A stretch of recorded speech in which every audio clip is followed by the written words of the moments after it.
Welcome back to episode 88 of the Block Runner Podcast. I'm your host, William, always here with your co-host, I-Man. What's up, Willis? It's What good to be is up, back. dude? Good to be back in the studio. Yeah, man. Just like every single week, we got a ton of shit to talk about, but this week, it's more like, let's focus on Decentraland, I suppose. Yeah. A lot has happened in Decentraland, at least. What did you think of that new map?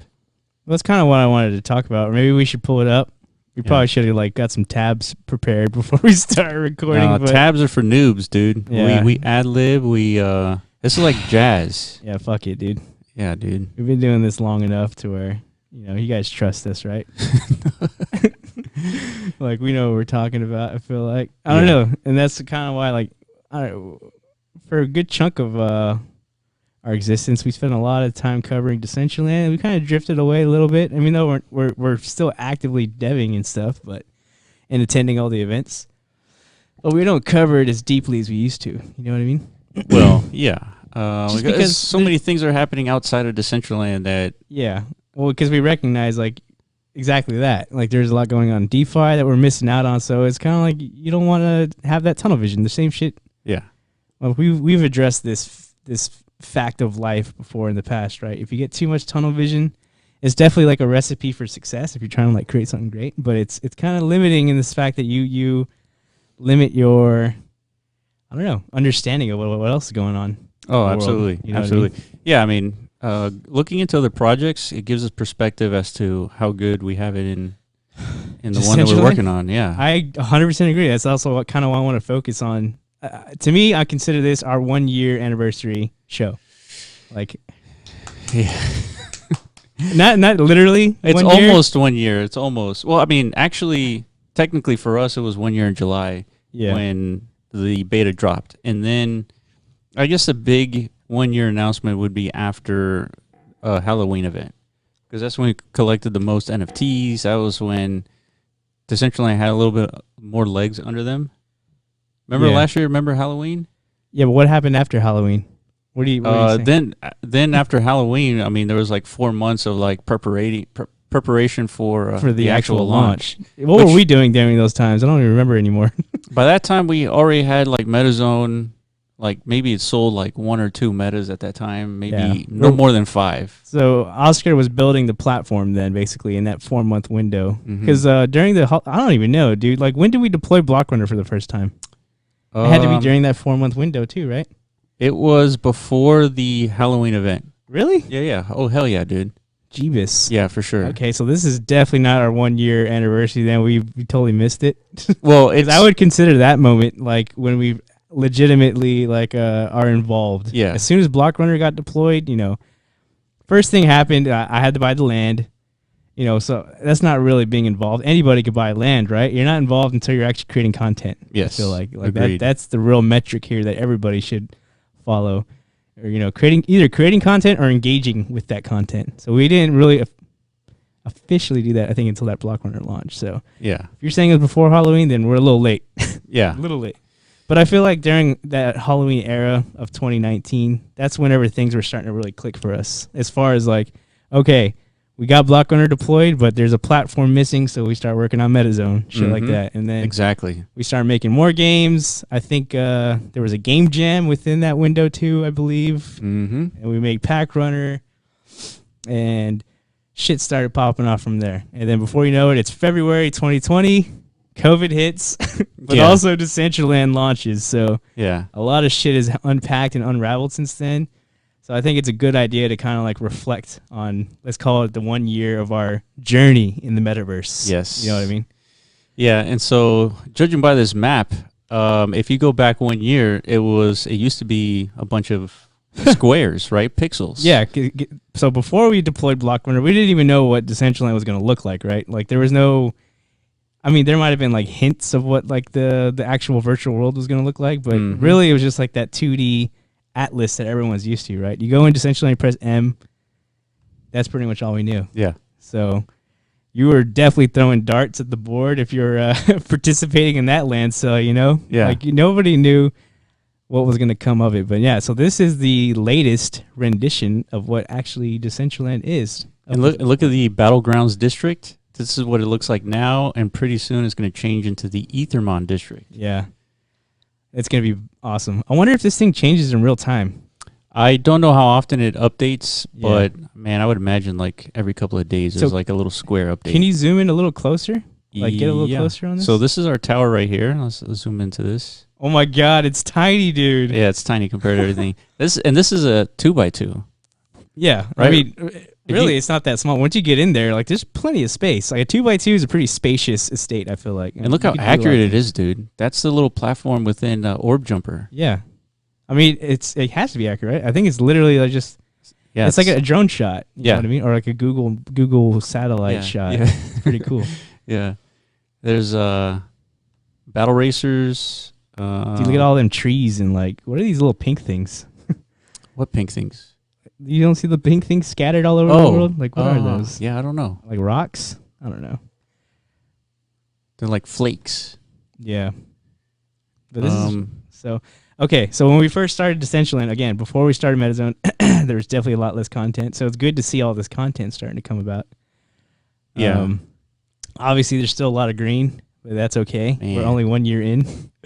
Dude, this is 1 year. Dude, this is like exciting to see, like, the progress from the bird's eye view, like what's been going on. Yeah, I mean, from this perspective, it doesn't. You can't really tell what anything is, right?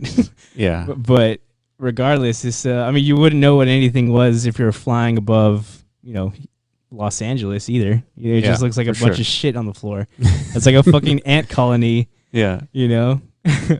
Let me see what the middle looks like. That's the most interesting to me. Central Plaza type area. Right there. That's it right there? Yep.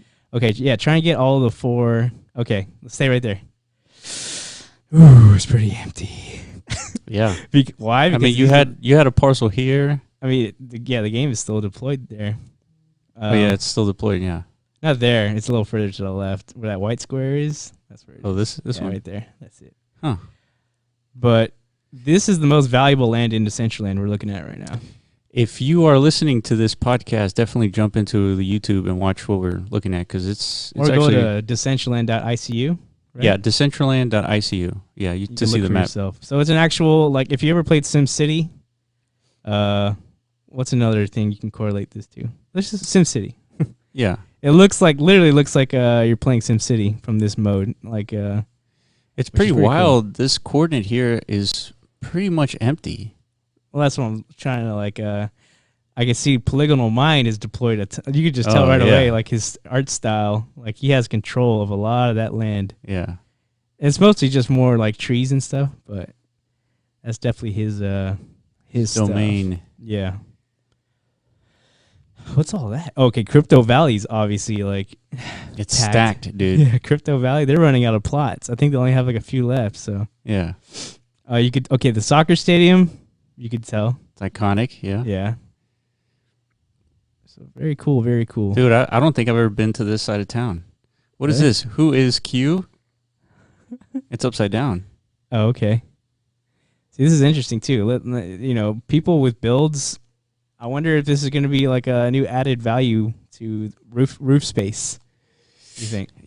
It could be, but man, even a 2x2 is so small. Like you couldn't. It's hard to read. Yeah, you couldn't make this out. It'd have to be like a larger estate that just really pops. Mm-hmm. Yeah, something like this, you could really send a message. What would you put up there? Like Coca-Cola? Like, did you vote? Like Trump 2020. Pretty much, right? It reminds me a lot of the Sandbox. Oh, okay. Now where are we? We're in Etheria. This is the district. Wow. This is like a massive, massive district. Yeah, this is pretty huge. Like this keeps going and going and going. I'm zooming out and it's still not finished. That has to be it right there. That's wild, man. Dude, they got so much space. Imagine this guy right here, the owner of this parcel. Yeah. What do you do there? It's like, what is this? A hot dog stand? I don't know. What do you put there, dude? Hot dog stand. I don't know. Just a black hole. Yeah, so takes you to another metaverse. We're just going through this new update from Decentraland. I don't know how deep they're going to add this to the game, because right now you have to go to a separate website to see this. Yeah. So this is not like an in-game map. And, I mean, how useful is this? I'm not sure. Like, in terms of in-game. I mean, aesthetically, it's useful. It's eye candy. It looks good. I think the main purpose is to show the progress so far.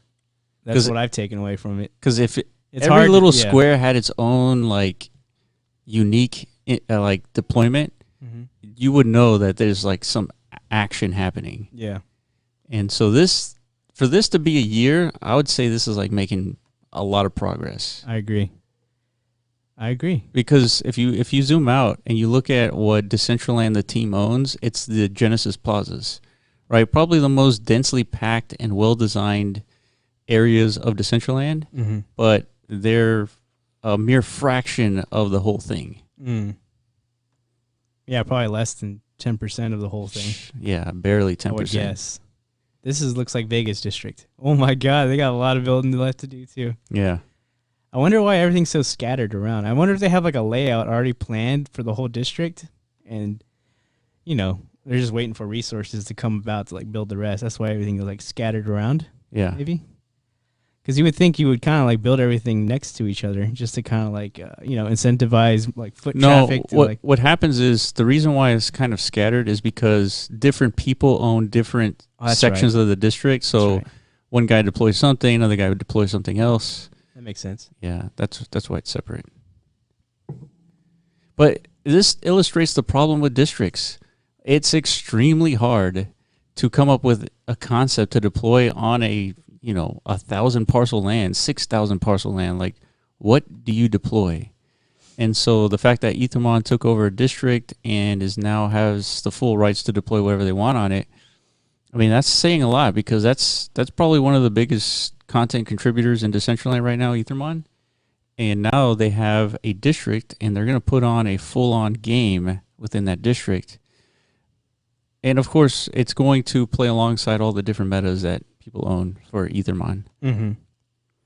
Yeah, right now, only thing available in Decentraland just to get, if you're anticipating this district, is interacting with these metas that are already deployed. Which one just got deployed recently, a few days ago? The Egg Nest. Yeah, the Egg Nest, man, is going really well. Yeah. So that one just deployed on Monday. Today's Thursday, October 22nd. And I think there's 8 parcels or 8 landowners who deployed it. And as soon as it launched, man, it was weird. So many people came in and bought eggs. Yeah. And so far, we've sold over 50 eggs in a few days. Yeah. And I mean, it's... So the goal right now is like everyone's... I mean, all the Ethermons are great, but right now the one to strive or at least hope for is Yarmiel, right? Yarmiel, yeah. I don't think this is Yarmiel, but it looks very similar to this one. Yeah, that's definitely not Yarmiel. It's definitely like a dog-like, hound-like creature. It's a cat.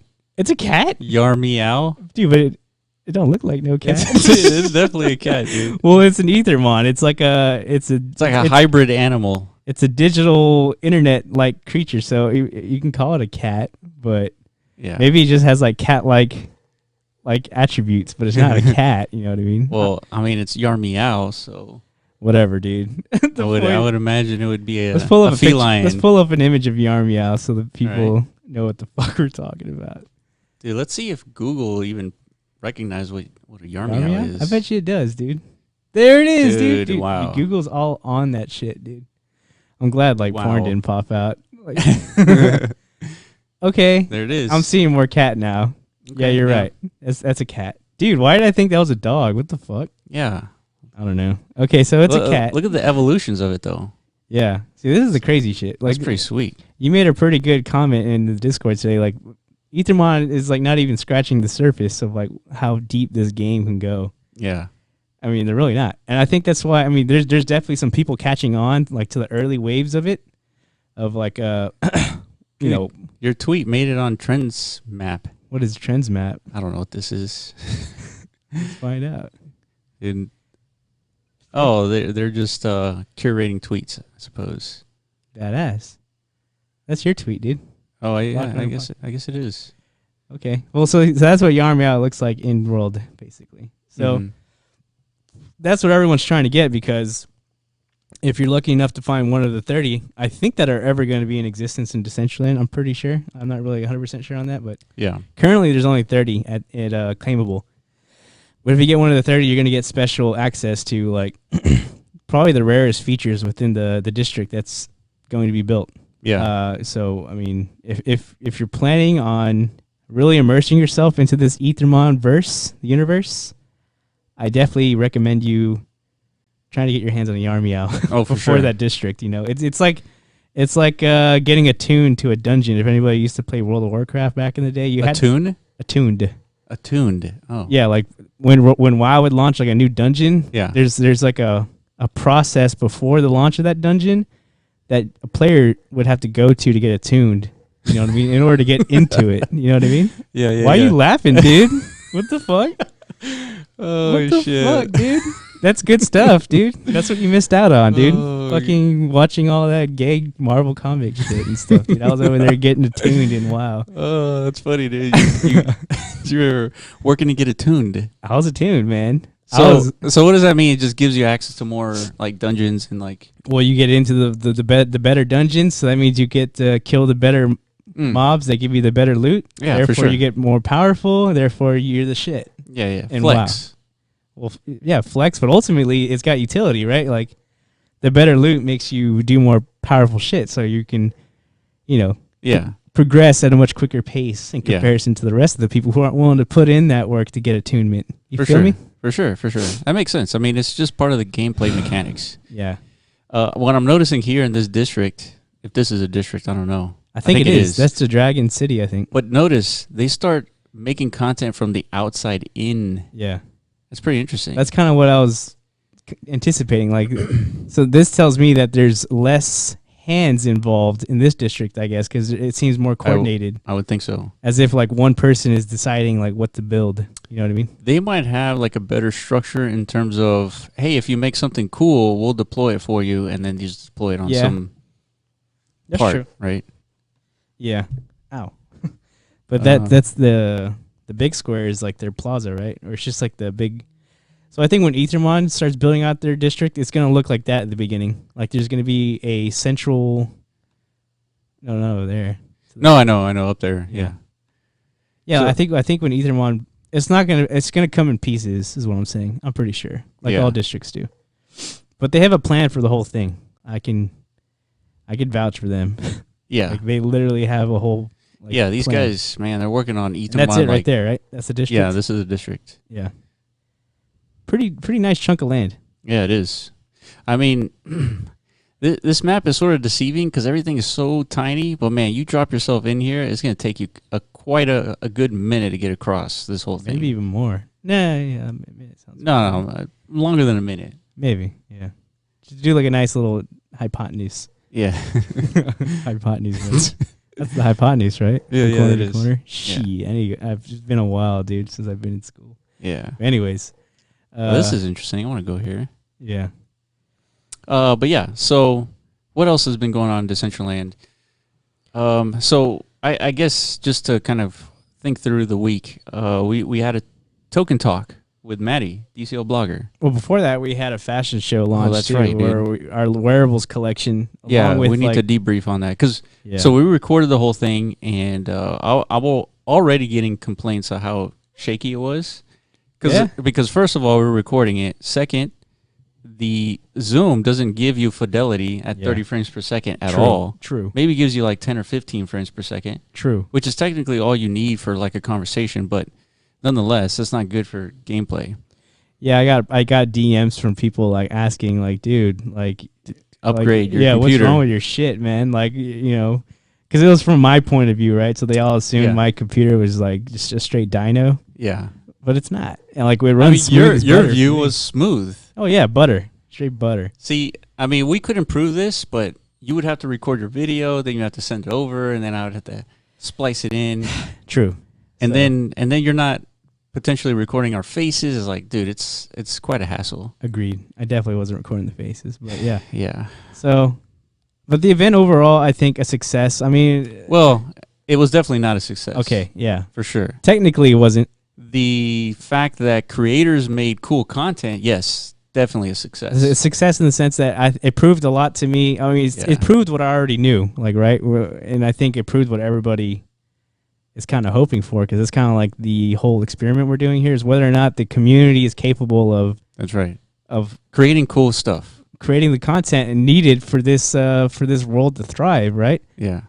Because in other words, like in the more centralized traditional models, and like a game company could do this, build this whole world, and then they create all the content themselves with like a big multi-million-dollar budget, and then blam, we got this new MMO type world, and then they just monetize like any traditional game would, selling skins, selling whatever the fuck, like $40 per game, whoever wants to play in it. Yep.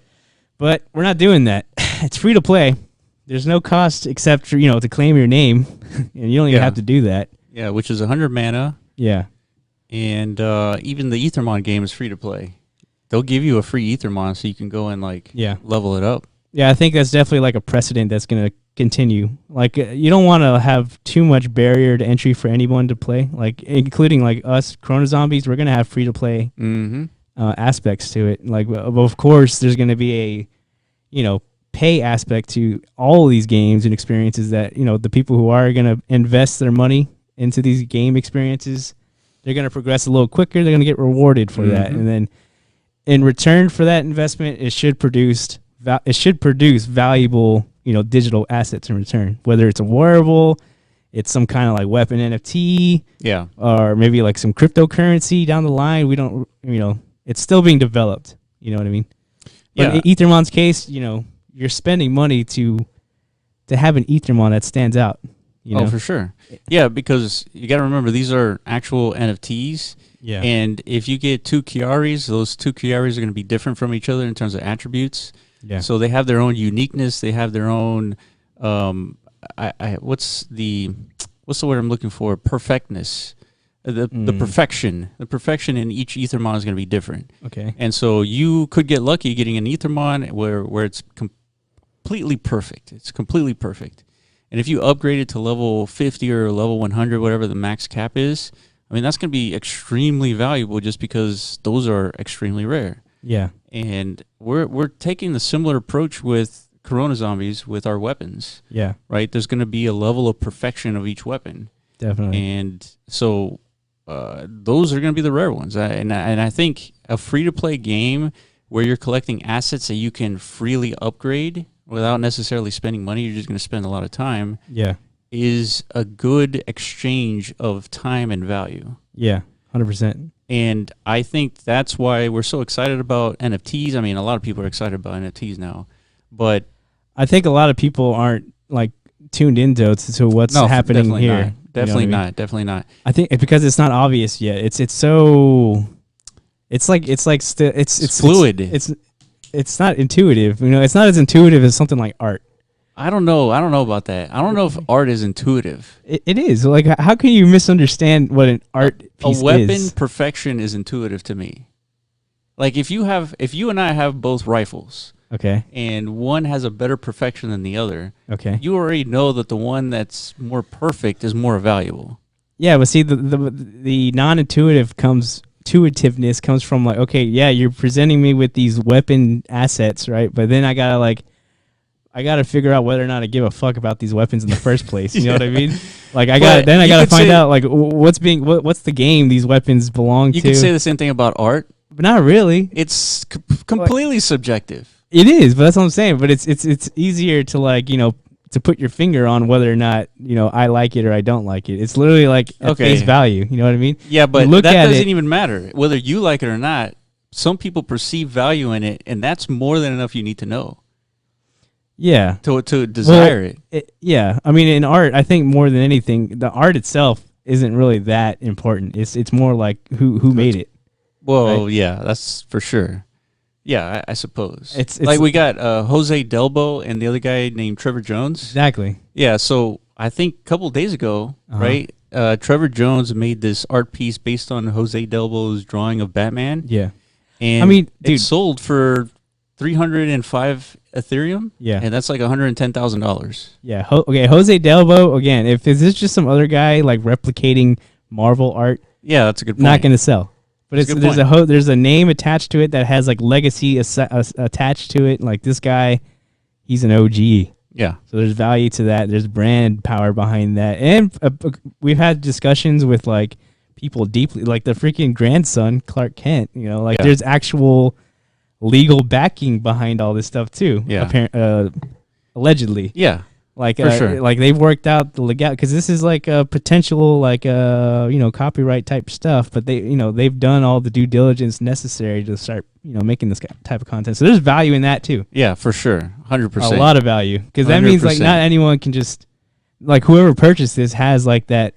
Anybody can make a Batman drawing, but when it's licensed, when there's like legal backing, you don't have to worry about freaking some corporate entity knocking on your door like, I'm seizing this asset because it's well, even if they try, they could use. Why not? Oh, because of the blockchain shit. Yeah, for sure. I mean, that's why we do this. Right? I know. But they can still raise hell about it. Which they could. I think like we should be doing more like I don't want to call it nefarious, but like more like pushing the boundaries, rebellious type shit like that. Like I'll give an example. Frankie, he was tittling with the idea of potentially like live streaming like a UFC event within Decentraland. Oh yeah, which goes down in a couple of days. I'm wondering if he's actually going to do it or not. But that's definitely not. Well, you know what? The NBA Finals, every football game, every baseball game, every single professional sports is streamed online for free somewhere. Yeah, but not like not fair use. Like it's not fair use. Yeah, for sure. Okay. But dude, these guys need to change their business model. Yeah, they need. And dude, who pays for cable these days? Not me. Neither do I. Yeah, and I would figure most people, at least our generation and younger, are not paying for cable. Yeah, fuck that. And so these institutions like ESPN and NBC and all these guys like hosting these games, they have contracts, right, with these organizations. Yeah, they need to completely change that and support the internet culture. Oh yeah, right. Pay per, like, let's say the Houston Rockets. I like to watch basketball. I could pay to watch every single game, whether I'm in Houston or in China, like, because I have access to the internet. That's how it should be. Yeah. So they don't have some kind of subscription. No, they model? don't. No, they have like a similar thing. Okay. But if you're like out of the like zone or district, or whatever they call it, you can't watch certain games. Really? Yeah. Interesting. It's ridiculous. And it's because of the licensing with all these like broadcasters. Yeah. Well, I agree with you. And so to your point, we do need to push the boundaries so they can see the data and say, look, we got millions of people watching our stuff online. In like a virtual world. Let's do what Steve Jobs did and just make it easier for these people to access that data. And instead of going to these stupid like written sites to watch the football game. I agree. I mean, and this is straightforward. And you can use NFTs to gain access to the Rockets or whatever team that you follow. Like if you have an NFT on your account, boom, you get access to the Rockets. Yeah. Boom. And then every single year is like an NFT Rocket 2020. I get to watch every single game with that wallet. Like a freaking... and then next year I have to buy 2021. Season pass? Yeah, like a season pass. Yeah. Dude, come on, man. Dude, NBA. Then that starts adding up because then like everyone's going to follow that model. Then you have to just be paying season passes everywhere. Then like... But I guess that's okay. You can just pick and choose what you want to watch, right? Like, yeah. Dude, I'm not interested in the NBA, so I'm not buying that fucking season pass. Rockets versus Lakers. They battle each other 4 times. You can buy 4 NFTs to watch those games. Come on, man. That makes sense. I guess, man. I don't know. All I'm saying is let's start pissing these people off. That's all I'm saying. Yeah, for reasons of like it's gonna bring contentious debates about like, oh, there's a new technology out. It's this thing called the metaverse. There's these weird fucking people, fringe of the internet, logging into these characters and like they're all in this world together, looking at some screen, and it's displaying content that like the owner of this content is not paying royalties for, or like whatever the fuck kickback you need to pay to these big corporate entities in order to display their content. Dude, think about it. Let's say you have one of these NFTs for just one game, right? But it happens to be like a record-breaking game. Yeah. Like that NFT itself that you hold could have some value. Yeah. Like someone, down the line may want to have this NFT and they'll purchase that NFT just for the sake of owning that game memorabilia. Like a moment or what? Well, not necessarily a moment, but the actual ability to see that game but it's just like a relic in time, I see. right? It's just like memorabilia. Yeah. Interesting. I mean, dude, aren't they doing that with music? Kind of like music NFTs are starting to become a thing.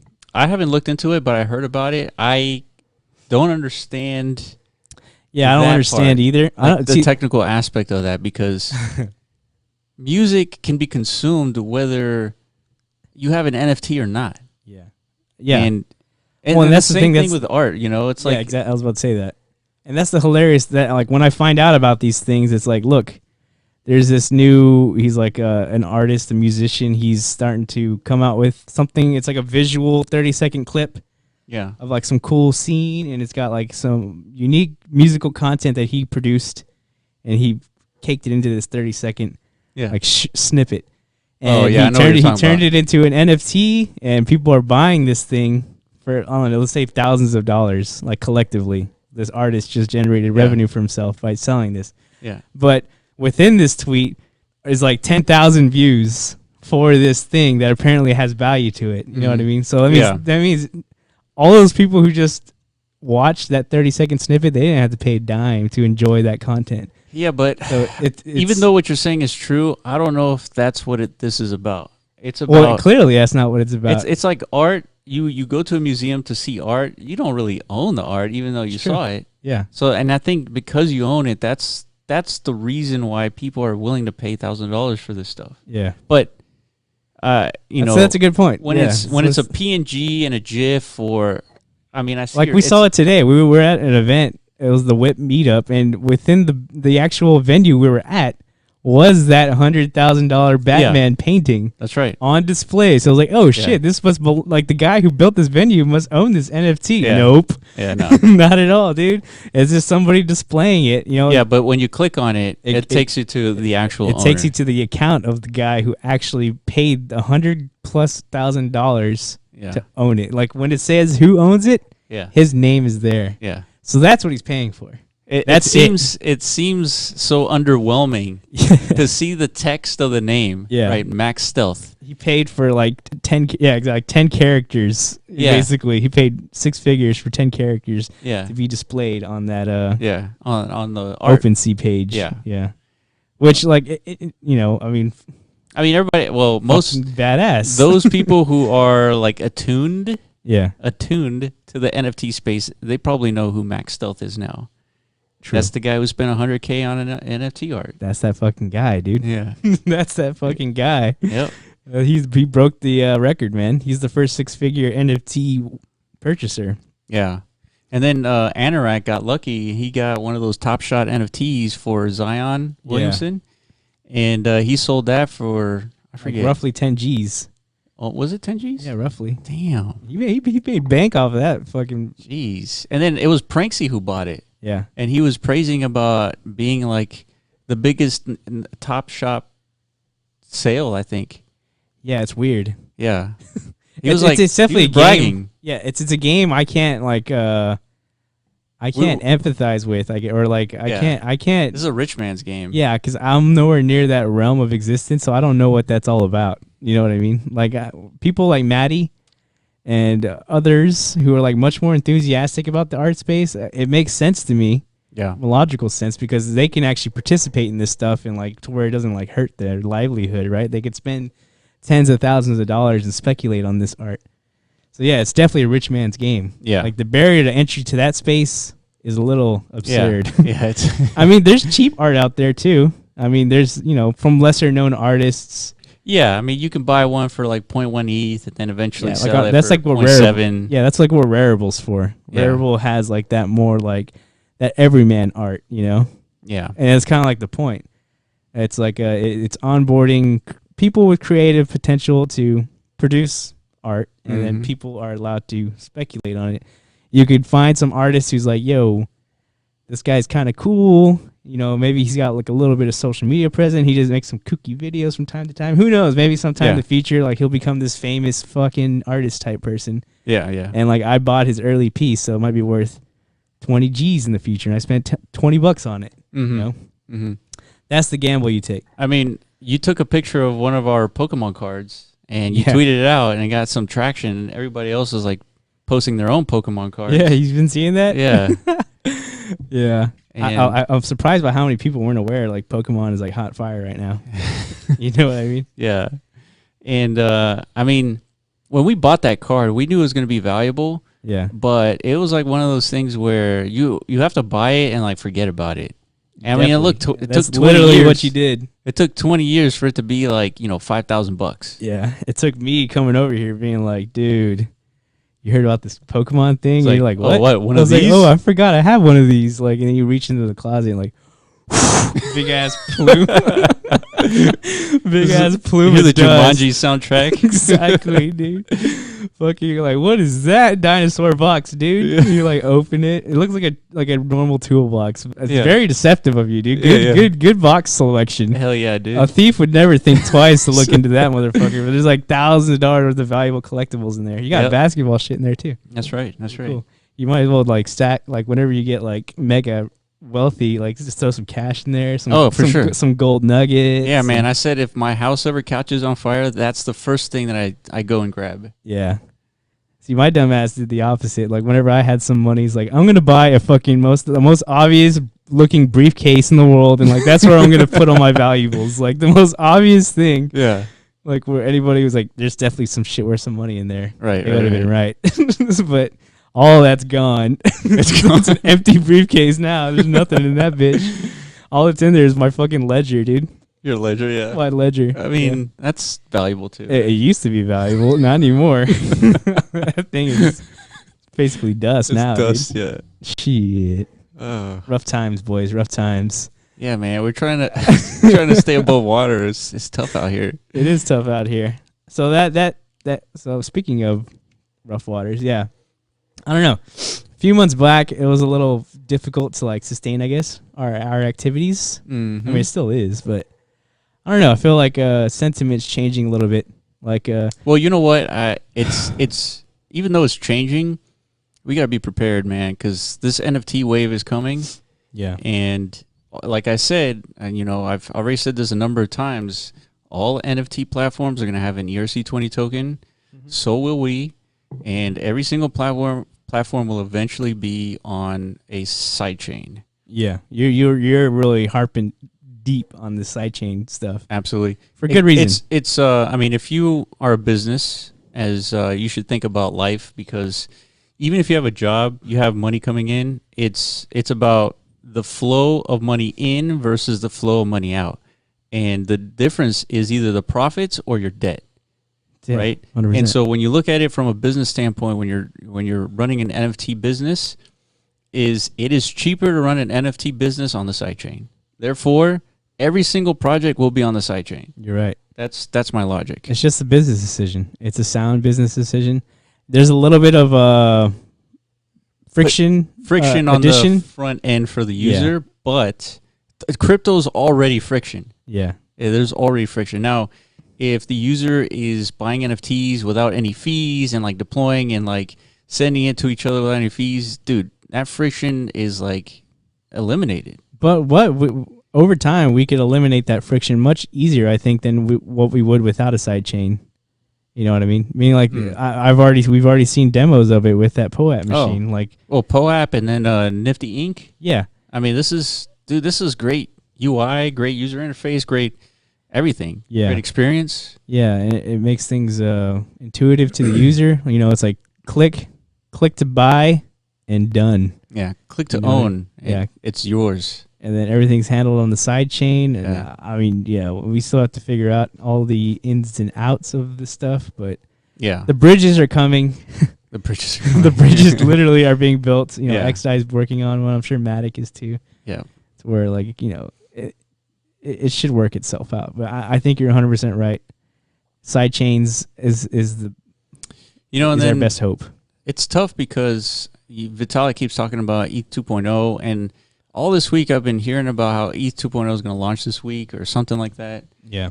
And even though it might launch this week, let's assume that it does. It's Thursday, by the way. And it launches, that's not necessarily going to solve the gas problem right off the bat. No. So then what do you do as a business? Like, do you just like wait it out or what? And you brought up a good point too, is that there's a debate amongst developers and creators, at least in Decentraland, whether you should make content be on chain or make your content off chain to avoid the gas fees as much as you can. Yeah. And you made the argument that if it's off chain, there's less incentive to buy this content because there's no cryptographic ownership. Yeah. And that cryptographic ownership kind of comes along with these gas fees, especially, I mean, obviously. But there is cryptographic ownership, though, isn't there? It's just the sidechain ownership. Oh, yeah, absolutely. Yeah, that's what I'm talking about. Yeah, the problem is there's just the appreciation for that is ground zero currently. Like, it's just not a recognized, as recognized as something like being on the Ethereum. See, this is why I wish I was a developer. Because you have to set the precedence first. You have to be the first guy to jump in and do it and showcase like its use case. Kind of like MetaZone. Yeah. If we pitched MetaZone to anybody, any investor, doesn't matter who it was, if we were to pitch MetaZone, this thing would not get funded. I mean, at all. Yeah. And we just built it because we knew it was needed. Yeah. Now, is it sustainable? It's debatable. Yeah. Right? And think about it. I mean, we have 30% margins, and it's still not sustainable. I mean, sort of we're depending on Decentraland to bring up their DAUs, which on average this week has been above 1,000 DAUs. Yeah, so that's really good. That's a milestone in itself. Yeah, and I think like we've already identified earlier in this pocket, like progress is being made, and so you can only assume. And as NFT awareness continues to grow, and NFT mania, NFT fever officially kicks in, which could happen in a year, maybe two, who knows. It all depends on like how, like, you know what, I'm thinking it's going to be very similar to, if you go back to 2017, right after Bitcoin went to 20,000 and it started going down, a few days later within the week, all the altcoins including Ethereum, they hit their all-time highs. Yeah. And what I'm going to predict is as soon as people start to do their sell-offs, they're going to be buying all kinds of NFTs, alternate content. Yeah. And it's going to be NFTs. Digital content. And because, then that's when they're all holding a bunch of digital currencies. And let's be real, like a lot of these digital currencies, including Bitcoin, have no real-world application to them, meaning like not many merchants accept them. Right now, PayPal made the big news. Like I think they're becoming like a holding platform essentially. But that doesn't mean any new merchants are going to accept it, right? Well, I think if you accept PayPal as a merchant, then inherently you kind of accept Bitcoin. But even then, like it was Eric from Ethermon who brought this up, who actually looked into the fine print of PayPal and their whole Bitcoin endeavor. Yeah, and it turns out that when you own Bitcoin on PayPal, you don't actually own any Bitcoin, and you can't send Bitcoin to that account, and you can't send anyone else Bitcoin. There you go. So then, what is it? It's just a splash from PayPal to be in the conversation, and maybe Bitcoin enters into the zeitgeist of more people. Yeah. Okay. Well, then there's that. But my point is, like, you're right. Whenever this, so the money's going to enter the crypto space the way it always has. It's going to enter through Bitcoin at first. For the most part. It's going to funnel through altcoins. And you're right. Once that exhausts and people are looking for escapes, it makes sense to go with the actual like application for these cryptocurrencies. In a lot of cases, it's going to be NFT platforms, including ourselves, because if they implement these side chain with like the bridges already built into it, incorporated them, where it's like the ease of transfer from crypto to crypto is like instant and feeless. Yeah. Which is literally like what's being built right now on XDAI. It makes sense to store your assets into something like a digital collectible. Because a lot of people did that, like you said, during 2018 and with the land stuff, and they made a killing. If at minimum, if you would have escaped into like digital land, you at least didn't lose as much as you would have lost with holding onto your crypto. Yeah. So I'm assuming the same is going to happen here. What are you looking up? I'm trying to find that art piece just to show it. I mean, I keep forgetting that, now that we're together, we can actually see stuff. Yeah. Like while we talk about it. Yeah. Yeah. Yeah, I don't know. Yeah, this is not going to work. I don't think it's on. Yeah, it's definitely not. Oh, on. what are these? You're badass. Yeah, that's pretty cool. Yeah, It's they look low poly. Crypto Assault. Shit, we should just never mind. Just look up Jose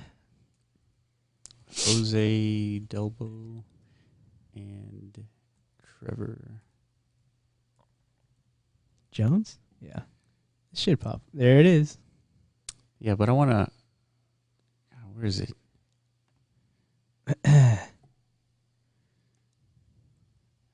Yeah, this is gonna be tough to find. What are you looking for exactly? The actual art, the animation, dude. Oh, oof. You might have to like look through Twitter or something like that. Okay. Bear with us, folks. We're just going through some search stuff, some live search action, which we haven't done in a while. Jose Delbo. Yeah, I'm sure it's through his history. No. Negative. Here it is. Well, that's Maddie's reaction. Yeah. That's probably it. Yeah, that's definitely it. Yeah, here we go. Wait. It has audio? Yeah, dude. That's part of the NFT is the audio? Yeah. The whole video is the NFT. Oh, I didn't know that. Yeah. Wow.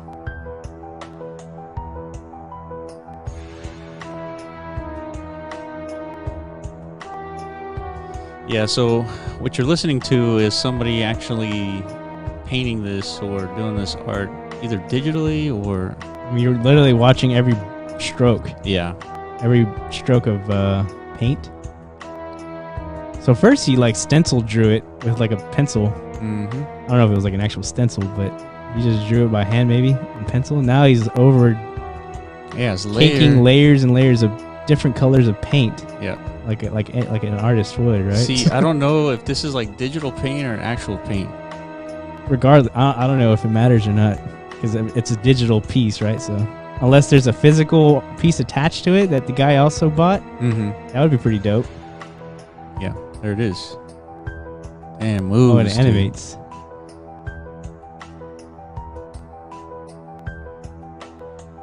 That's pretty cool. $110,000 for that experience, folks. Holy Toledo's! When you put it like that, it's a little bonkers. Yeah. But like, okay, so let's analyze this piece of art. Like, do you think that art was like is something worth it? Like, I don't know anything about this Trevor Jones guy, honestly. Only thing I know about him is he made the Bitcoin Bull art piece that also broke records, maybe like a few months ago. Yeah. So I guess again, I think people are just associating this new piece of art is with an already popular artist. I don't know the history of this guy, and I shouldn't like talk shit. I don't think I am talking shit. There's got to be other artists who could either do exactly what he just did or better, is what I'm saying. So it's not like the technicality of the art is like so complex and like only he could achieve such like masterful artistry, right? Yeah. Like that's not what's happening here. For sure. Yeah. 100%. Can't be. Like, yeah, my initial reaction when I saw that is like, man, it's like, I might be able to take a shot and like make something semi like in the realm of like looking like that. You know what I mean? Give me like a few months. I think your artistic ability has absolutely nothing to do with your ability to sell art. Okay. That's kind of what I'm getting at here. Because this is good. It's good. Is it like the best I've ever seen Batman in? Probably not. No. I guess. Not at all. It can't be. Yeah. It can't be.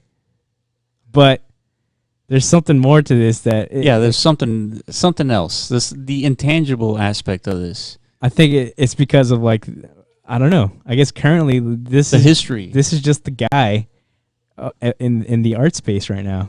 You know? This is the guy making the waves. Yeah. I guess. I don't know.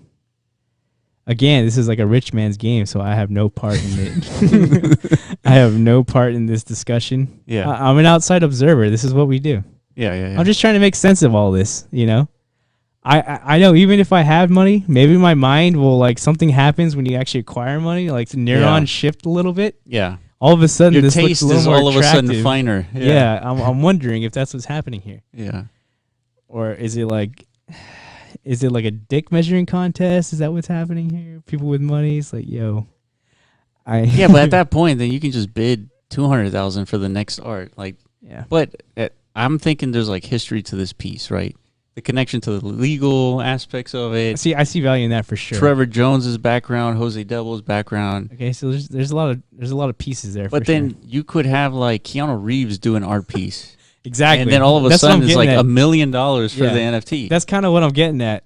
I think that's what's eventually going to end up happening too. Like right now, these are the big players of the NFT art space. There's tons of artists out there, but they're not they're doing not in. this. Yeah, they're not doing this. Yeah. They're out there actually selling $1 million art Oh yeah, pieces and stuff. $100,000 is like dust for these people. Yeah, they're out there actually like in museums and stuff. Yeah.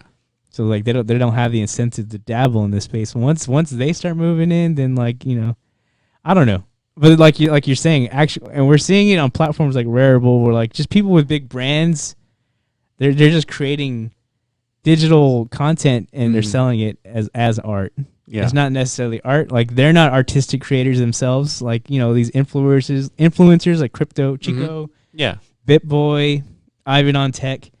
They're releasing art pieces too, and they're crushing the competition on the platform. The actual artists, you know what I mean? Yeah, for sure. Because we just established it's not the art itself that people are paying for. It's the connection, the history, the background, the esteem being like affiliated with whatever produced it, I guess. See, that's what I'm saying. Like, dude, all these huge companies with like huge gaming assets like Halo and Pokemon, all these, once they get into NFTs, dude. Oh, look, there's the bull. Oh, yeah, that's it. Let's take a look at that.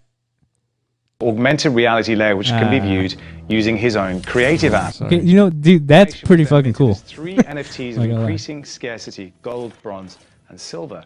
And finally, as a one-off piece in its own right. And that animation, which was a brilliant a documentary single, about crazy world piece, of rare was digital art. bought on Nifty Gateway for $55,555. Picasso's bull. Now, Pump actually bid on that piece of digital art, and he didn't get it.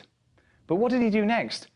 He immediately purchased the original painting that the NFT is based on for 55 grand directly from the artist. So this original artwork, with all its texture, with all its craftsmanship, was worth less than the animation that he pulled from it as a piece of digital art. Wow. Dude, the animation work is a ton of work. Is superior to traditional art in almost every way. Well, the headline here is that the animation was sold for more than the physical artwork. Not by much, granted, but it is a win for digital nonetheless. That's crazy. But again, animations take a ton more work. Well, a ton more, that's probably an exaggeration, but it takes a lot of work. Okay. To do animations. Yeah. Because you got to do frame by frame. Yeah. And still, I mean, it's different. That's not what's of value here, because people are making. Yeah, but it is more valuable. People are animating. But it is more valuable because it's somebody spent more on the animation than they did on the actual art. No, I agree with that. But like the actual act of like animating something, it shouldn't make it more valuable, because like people produce much more robust and complex actual animations, and they're not getting rewarded with tens of thousands of bids for their work. It's like animation's a skill. Once again, it's a widely known skill. Like, is this guy pioneering some kind of? Not really. Yeah. For sure. I don't know, man. Yeah, this is hard to wrap your mind around, for sure. Yeah. Fuck me, dude. I think if you've created a name for yourself and you start coming out with art, you're gonna be pretty successful, because they buy that art to mainly support you. Yeah. So like my question is, how did Trevor Jones get to this point? Somebody, if you're interested in that question, definitely do your own research and like start looking into this guy, because this guy's fucking doing it for sure. Yeah. Oh, well, here's his website. Let's see. Maybe where art meets technology, TrevorJonesArt.com. Okay, cool. So I'm fascinated with integrating new technologies with my paintings to shift the way viewers understand and engage with traditional work of art. Huh. It says the Creative Muse augmented reality app is now available on Google Play and iTunes. Pretty interesting. Okay. So he makes art and then he animates that art with augmented reality. So you know what? I'm probably wrong then. Then this guy probably is pioneering something. Nah, I wouldn't call it pioneering. No? I would call him just using the technology that's out there. Okay. It's not like he made augmented reality like Well, himself. no. But he's pioneering the use case of this tech. Kind of like, I mean, I'd consider us pioneering use case of blockchain and NFT tech NFTs, for like, you know, we're creating digital content similar to him. He's creating digital content utilizing tech Yeah. made, you know, he's standing on the shoulders of giants. You feel me? Yeah. Now that you put it that way, I agree with that. I was like, we're trying to do the same fucking thing in a way. Like we're not claiming to create art. I mean, there's definitely like, you know, content that's being created on MetaZone that I can justify like being artistic. As artistic as what we're looking at here, maybe. Yeah, for sure. You know, again, it's subjective. To me, it has more meaning to like the things that people are creating on our platform because I have a personal attachment to it, right? Yeah. So I was like, fuck. Well, so why aren't people buying these things for $100,000? You know what I mean? Yeah. But that's not what it's about. We're more trying to sell actual like I don't know, utility content, like content that has function. Yeah, and plus the NFTs make you money, right? These. Yeah, but the NFTs actually represent something more than just your name attached to like a painting. For sure. If you own an NFT of like a Meta or something like that, like it's actual content that you own and have deployment rights to. And art You know? NFT is closer to land NFTs in the fact that you can only, before MetaZone, you can only flip land to make a profit, just like you can flip art to make a profit. Yeah.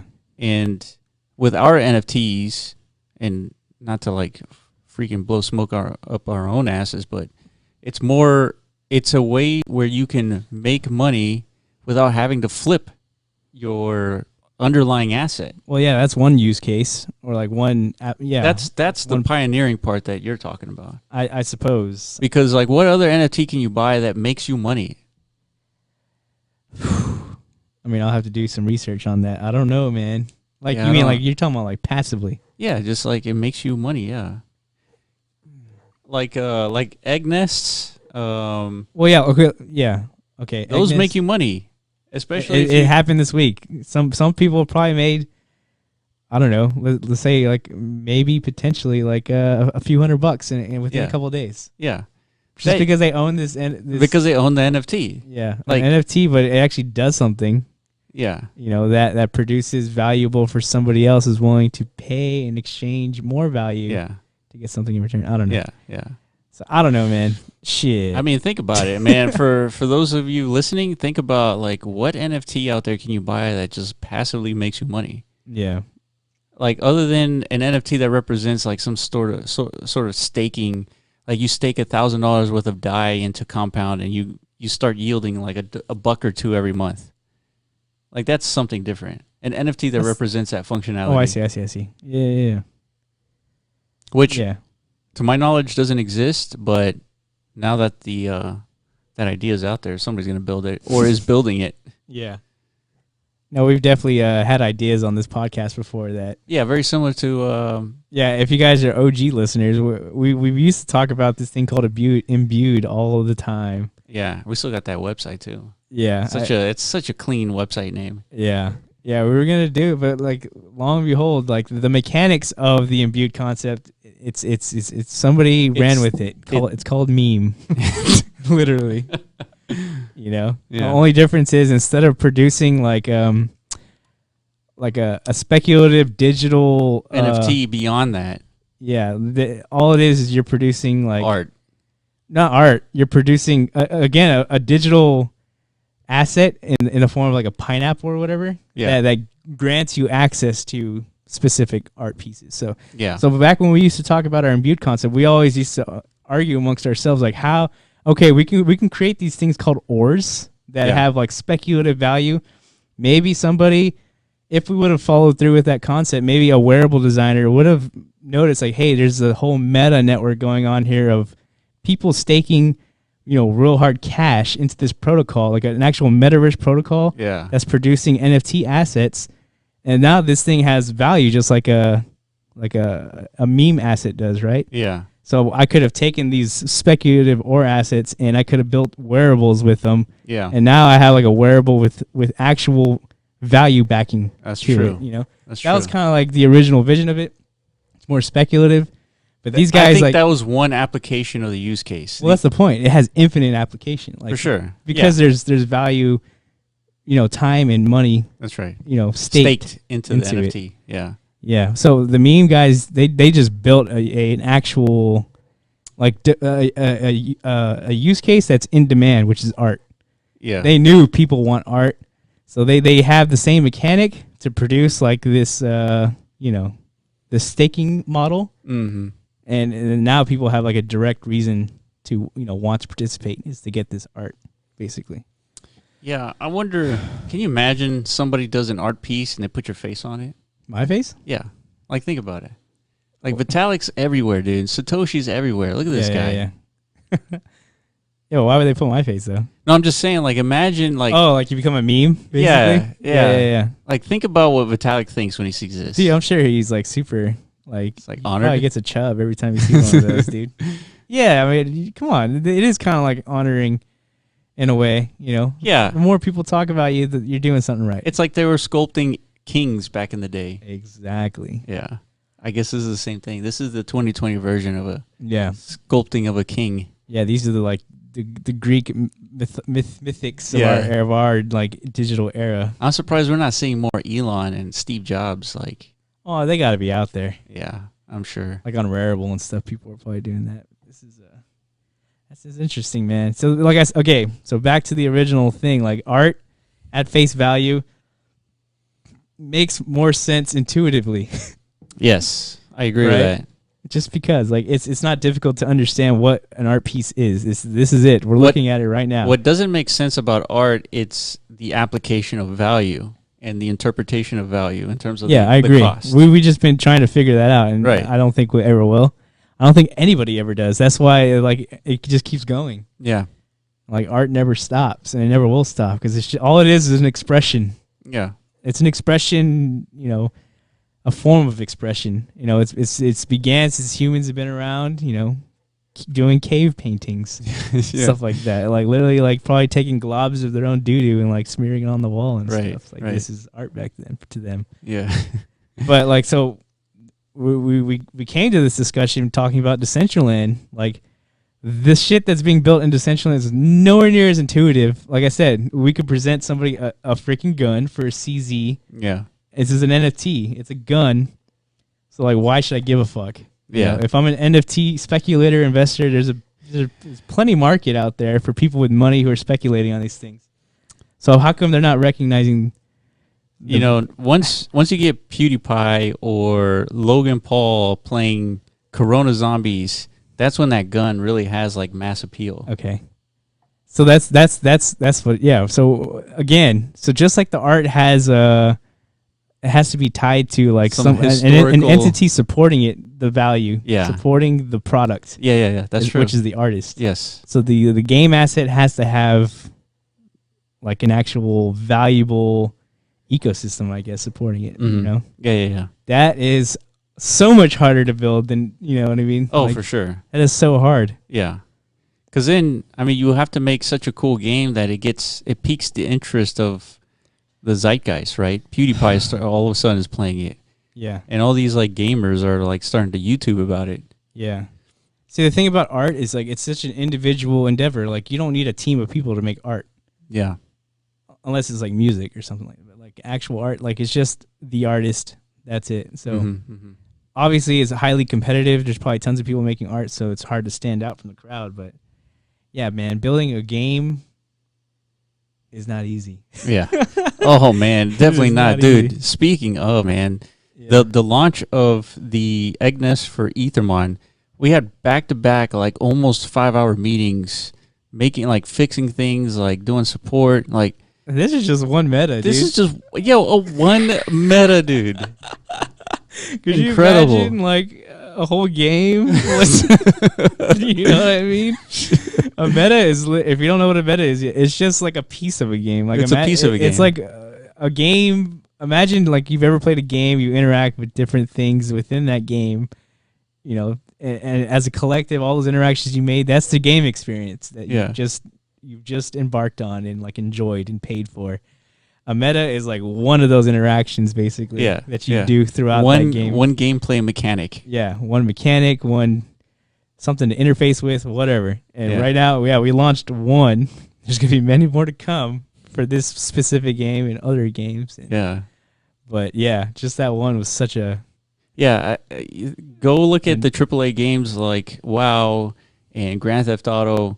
You look at their budgets, like $50 million, $100 million, a budget for one of those games. yeah, I mean, we're starting with $0 as a budget, yeah, and we're using our collective skills and knowledge, yeah, as far as the developers and game designers go, to make a game out of Yeah. thin air. yeah. So once again, this is like we're going back to root issues here, Yeah, as we always eventually inevitably do. Like it started with one root issue, like where's the content in Decentraland? Why come nobody's deploying anything? if they only knew Yeah. how difficult it was. Exactly. But we're seeing a little bit of progress. But I mean, we probably saw like 3,000-4,000 filled up plots out of like 90,000 on that map, and 1,000 of them Yeah. are metas.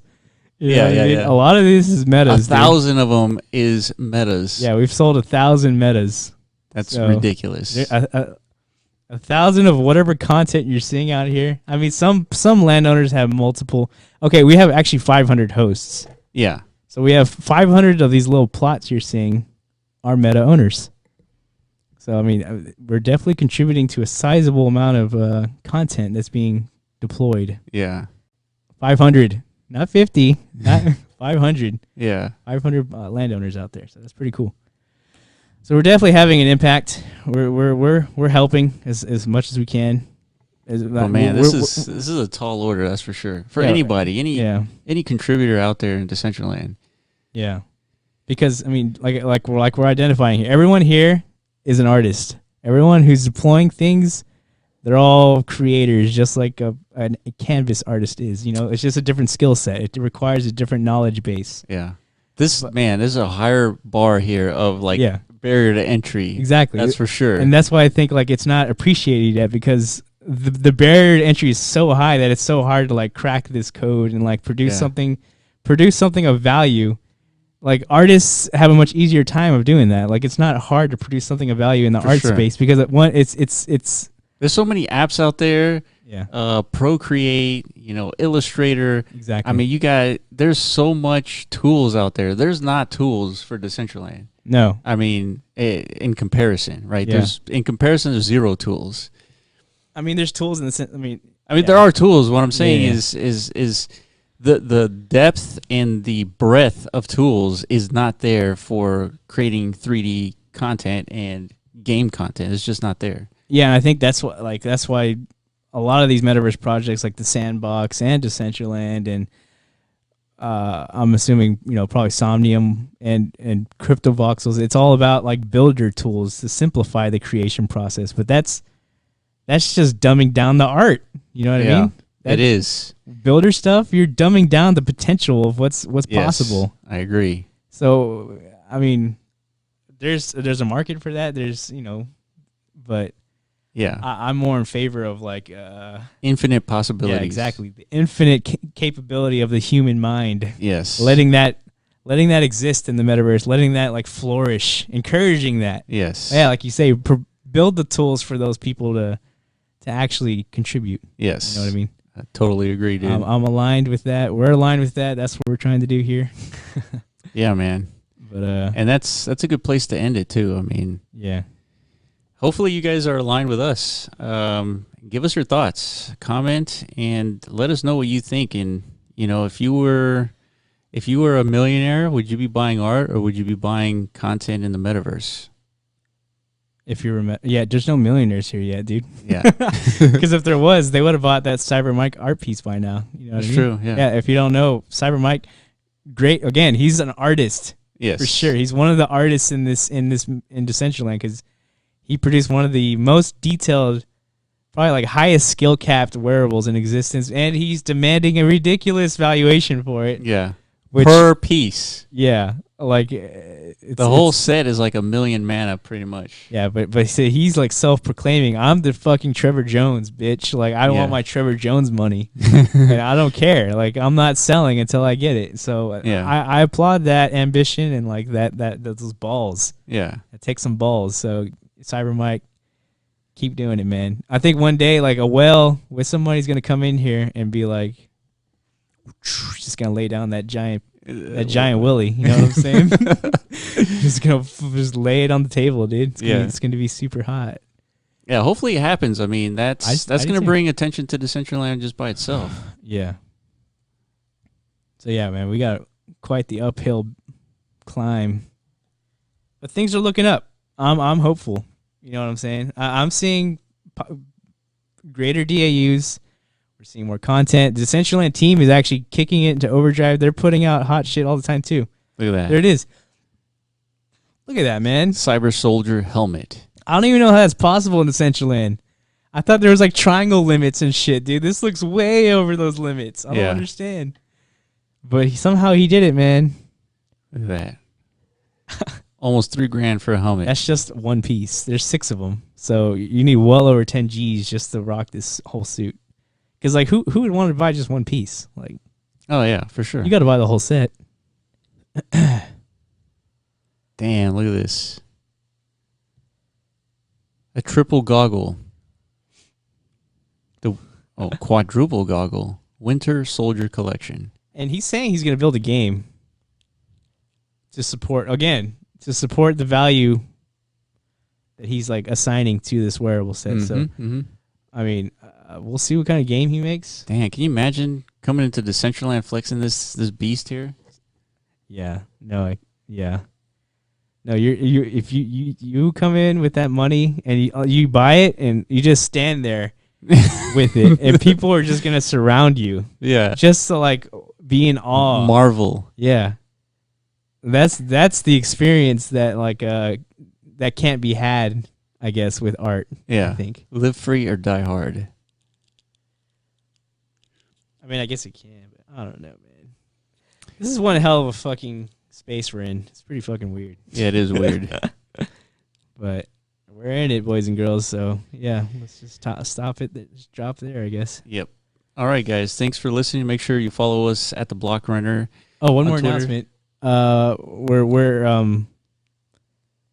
We're making updates to CZ, and we have all intention to have a CZ event within the realm of the Halloween type time frame. Yeah. Let me you know what I mean? Let me go into MetaZone. Oh yeah, let's take a look real quick just before we leave. And we'll probably do an update video here like next week, right before the event launches, and we'll give you more updates. We might have Corv here, we might not. We'll see.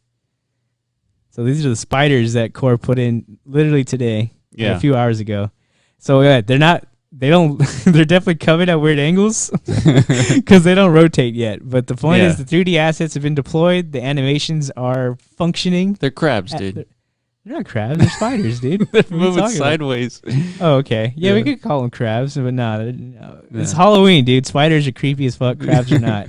Right. I just want to eat a crab. I don't want to whack it. You know what we should do is like have a head, like a severed head, just like crawl towards you. Ooh, no, that's creepy. Yeah, that is creepy. Yeah, man. Like, we're gonna have zombies in this bitch, so we haven't even figured out what kind of zombies. So, man, we're in crunch time, man. Once this podcast ends, we got like a couple other things we need to do too. But like, we have like literally a week to deliver like a pretty cool experience, and you know. Yeah, that's one of the things we have to do. We have like 6 or 7 other things to do within the week. Yeah, and simultaneously we're still cranking out those NFT smart contracts. Yeah, we keep claiming like these are the greatest NFTs to come, and they're not even NFTs yet. Yeah. But they're getting there. Man, I know it's been a long journey just to get these NFTs out, but they're definitely coming. They're coming. It's priority one. It's in our own interest. See, that's what I like about what we're doing is that everybody that's involved with MetaZone, we're all aligned. Mm-hmm. We all equally want NFTs as much as everyone else. Yeah.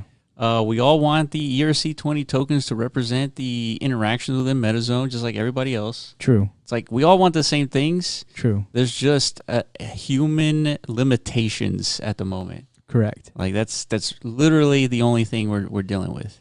Very true. I mean, if we were robots, dude, you'd have NFTs in a few hours. AI. Yeah, Yeah, dude. But that's another discussion.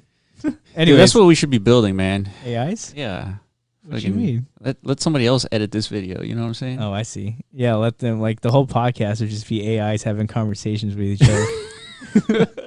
Which is pretty fucking weird. Every time I see that happen, first of all, they always discuss God, and then they claim humans are too trash. Emotional. Yeah, they always end up like, dude, humans suck balls. Yeah.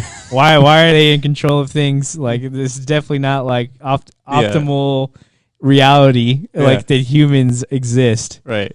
And these are like the most basic AIs, and they're already coming to these conclusions. That's like, true. So, I mean, Elon is on the ball of being concerned with this tech. Yeah. It's like I said, if Elon's concerned, we should all be concerned. Yeah. But it's another one of those things we're going to sweep under the rug, just like global warming, just like pandemics, just like fucking reality TV show presidents and shit. We're just going to sweep it under the rug. It's no big deal. No big deal. And then, like, it's just going to hit us in the fucking face like a brick. So, yeah. Whatever, man. Brace for it, boys and girls. Dude, like, it's funny how we were in a positive mood. Yeah, and then we just pandemics and AI again, takeovers. You gotta stay aware, man. You gotta be aware. You gotta start growing your farms, your crops. You gotta start harvesting your chickens and collecting that gold, a pile of useless gold. Get ready, man. Because shit, it's not good. Oh well. On that note, thank you for listening, and Block Runner at MetaZone.io. Get your Ethermons. Get your Ethermons. They end on Monday, the 26th? Yeah, Monday. Don't forget the boat. If you're an American, if you're not an American, who gives a fuck. We're going down anyway. We're all going down together. Yeah. All right, guys. Peace out.